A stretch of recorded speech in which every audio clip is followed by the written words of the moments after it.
As Donald Trump addressed a joint session of Congress, protest groups gathered at parks, statehouses, and other public grounds across the country to assail his presidency as dangerous and un-American.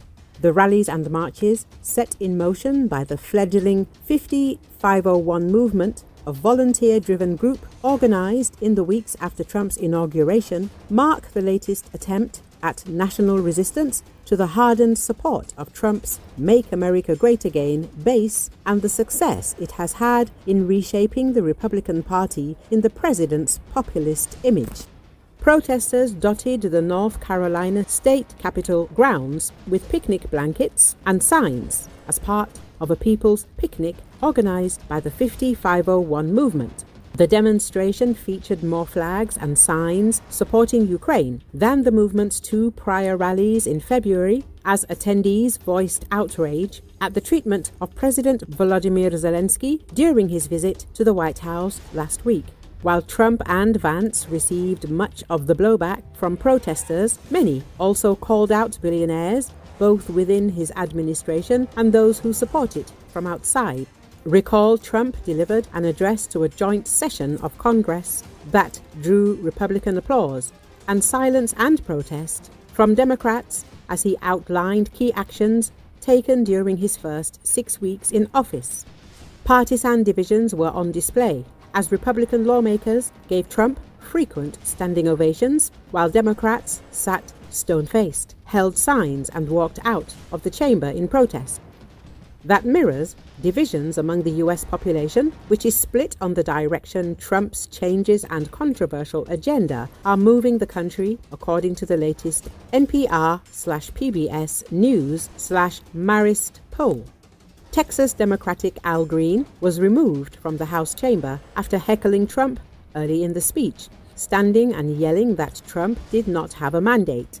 Green first received a warning from House Speaker Mike Johnson, and when he did not stop, he was escorted out by what appeared to be Sergeant-at-Arms staff.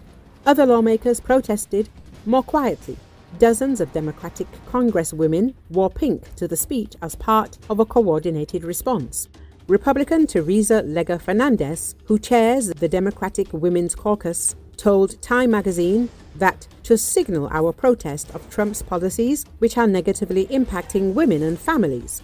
Pink is a color of power and protest. Lega Fernandez told Time, it's time to rev up the opposition and come at Trump, loud and clear. Several Democrats walked out of the speech, turning their backs on Trump, wearing shirts that read, "Resist," and "No kings live here." Others held up signs reading, "False," "Protect Medicaid," and "Musk steals" throughout Trump's remarks.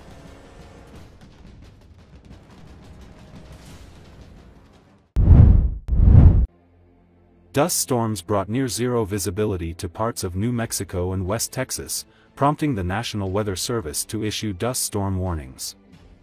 According to Associated Press, the week's strong weather system will bring a threat of blizzard conditions, high winds, flash flooding, severe weather, dust storms, and critical to extreme fire weather conditions to the nation's heartland, according to a Weather Service update Monday. Video footage shot in Dexter, New Mexico, showed people pulled over along a road as a sandstorm blew through the area.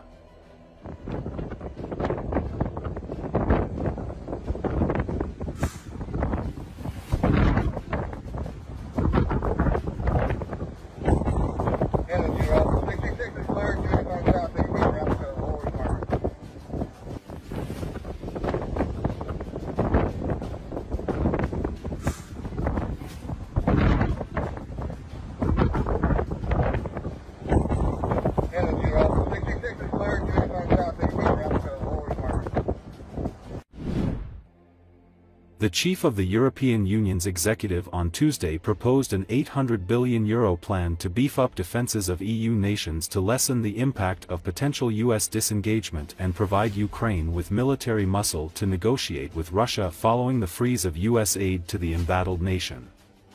According to Associated Press, European Commission President Ursula von der Leyen said the massive Rearm Europe package will be put to the 27 EU leaders who will meet in Brussels on Thursday in an emergency meeting following a week of increasing political uncertainty from Washington, where President Donald Trump questioned both his alliance to the continent and the defense of Ukraine.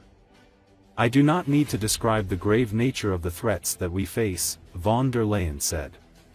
Key to the quandary of EU nations has been an unwillingness to spend much on defense over the past decades as they hid under the US nuclear umbrella and a sluggish economy, which creates challenges for a quick ramp-up of such spending.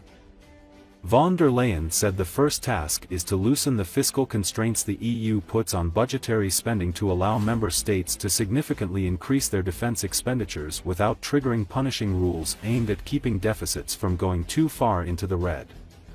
So if member states would increase their defense spending by 1.5% of GDP on average, this could create fiscal space of close to 650 billion euros over a period of 4 years, von der Leyen said. This would be topped up by a loans program of 150 billion euros to allow member states to invest in defense. She said military equipment that needs to be improved includes air and missile defense, artillery systems, missiles and ammunition, drones and anti-drone systems, and cyber preparedness. Such a plan will force many EU member states to greatly increase their military spending, which is still below 2% of gross domestic product. NATO Secretary-General Mark Rutte has told the member states they need to move to more than 3% as quickly as possible. Good morning, everyone. President von der Leyen will make a statement. We're living in the most momentous and dangerous of times. I do not need to describe the grave nature of the threats that we face, or the devastating consequences that we will have to endure if those threats would come to pass, because the question is no longer whether Europe's security is threatened in a very real way, or whether Europe should shoulder more of its responsibility for its own security. In truth, we have long known the answers to those questions. The real question in front of us is whether Europe is prepared to act as decisively as the situation dictates, and whether Europe is ready and able to act with speed and with the ambition that is needed.